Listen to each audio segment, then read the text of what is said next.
नमस्कार माझ्या सर्वांना, मी शिवानी. गावाकडच्या स्वादमध्ये आपलं खूप खूप मनापासून स्वागत आहे. तर आज मी तुमच्यासोबत शेअर करत आहे आलू वाटाण्याची भाजीची रेसिपी. आपण नेहमी आलू मटर तर खातो, पण आलू वाटाणे म्हणजे हे जे कडक असतात ना वाटाणे, ज्याला आपल्याला शिजवून भाजी बनवणं पडते, त्या वाटाण्याची भाजी आहे. तर भाजी बनवण्यासाठी काय करायचं, कढईमध्ये तेल टाकायचं, सोबतच त्यामध्ये खडे मसाले टाकायचे. नंतर मी अर्धा चमचा जवळपास जिरं टाकलेलं आहे आणि नंतर थोडेसे कढीपत्ता टाकलेले आहे. नंतर त्यामध्ये लांबट चिरलेल्या 2 मिरच्या टाकायच्या आहे.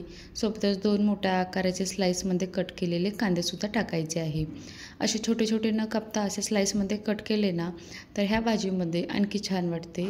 आणि याला छानपैकी असं मऊसूर होईपर्यंत आपल्याला शिजवून घ्यायचं आहे. त्याआधी यामध्ये एखादा चमचा जवळपास आलं लसूण पेस्ट टाकायचं आहे. यामध्ये तुम्ही आलं लसूण पेस्ट नसेल ना, तर अद्रक आणि लसूण किसून असं टाकू शकता, त्याच्याने पण छान वाटते.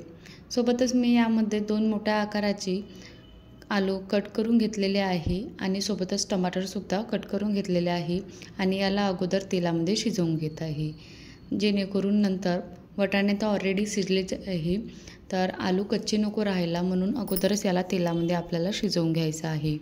छानपैकी असं झाकून 1-2 मिनटं शिजवून झालं की चेक करायचं की आलू शिजले की नाही शिजले, आणि त्यानंतरच आपल्याला यामध्ये मसाले टाकायचे आहे. नंतर यामध्ये मी मसाले टाकले, ज्याच्यामध्ये रेड चिली पावडर, धनिया पावडर, आणखी जिरं पावडर, सोबतच काळा मसाला आणि चवीनुसार मीठ. जे मसाले आपण बेसिकली टाकतो हर वेळेस तेच टाकायचे आहे.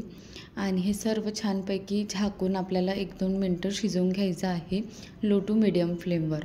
आणि आणखी छानपैकी तरी येण्यासाठी यामध्ये मी थोडंसंच अगदी पाणी टाकलेलं आहे आणि याला आता झाकून थोडंसं शिजवून घेतलेलं आहे. बघू शकता तरीसुद्धा छान आलेली आहे. आणि आता याच्यामध्ये आपल्याला वाटाणे टाकायचे आहे. तर हे वाटाणे मी अगोदरच 5-6 तासाच्या अगोदर भिजायला ठेवले होते. नंतर कुकरमध्ये 4-5 शिट्ट्या काढून घेतल्या आहे.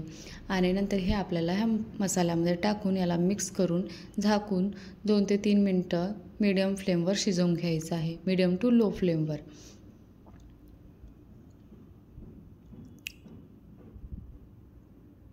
बीचमध्ये याला पलटवत राहायचं आणि शिजले म्हणजे मुरले थोडे भाजीमध्ये छानपैकी तेलामध्ये, तर यामध्ये आपल्याला गरम पाणी टाकायचं आहे. थंड पाणी न टाकण्यापेक्षा गरम पाणी टाकलं ना, तर लवकर भाजी शिजून पण जाते आणि भाजीचा कलरसुद्धा छान येते.